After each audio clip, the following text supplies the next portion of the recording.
Hello guys, আসসালামু আলাইকুম। দেখেন, মানুষ ফুলকপি কিনতে যায় কিভাবে ঠকে।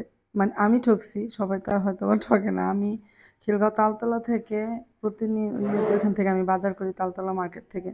কিন্তু ওরা কত বড় বাটপার! আর দেখেন, এই যে ফালতু একটা ফুলকপি, আর এই কালারের ফুলকপি আমি কখনো খাই নাই। এক আর দ্বিতীয়ত, এই ফুলকপির দাম হয়েছে 60 টাকা পার পিস। খিলগাঁও রেলগেট বাজারে আমি দেখছি। আমি এটা কেনার পর ওইখানে যাই দেখি, তারপর আমার এটা পোকাটা, আমি এটা দেখিও না। ওর উপর থেকে আপা নিয়ে নেন, আপনি সবসময় বাজার করে নিয়ে যান, আপনাকে ভালোটা দিছি। তা আমি তো দেখি না। আমি কই, ভাইয়া দাম কত? বলে কি 150 টাকা, আপনার জন্য 140 টাকা। আমি কই না, এটা মানে ফুলকপি এই দাম? কই হ্যাঁ, এটা অনেক মজা, খাইয়েই দেখেন, আপনার দিলাম। তো এরকম করে আমার এই ফুলকপিটা ধরাই দিছে। কিন্তু আমি দেখি নাই, বাসায় না দেখি। মানে আমি যখন এটা কিনা খিলগাঁও বাজার মাছ কিনতে গেছি, ওইখানে যাই দেখি আপনার এটার দাম 60 টাকা পিস। তা আমি তখনই ওই ওই খিলগাঁও বাজারের লোকেরা বলতেছে যে এটা 150 টাকা নিছে আপা, এটা তো দাম নিছে।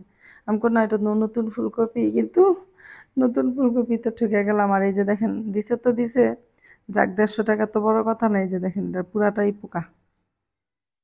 এই দুঃখটা তো এখানেই পেয়ে গেলাম। এক তো 150 টাকা ফুলকপি, দ্বিতীয়ত পোকা একটা ফুলকপি দিয়ে দিছে, তাও পরিচিত দোকান থেকে। আমি আর কখনো ওই দোকান থেকে কোনো কেনাকাটা করব না।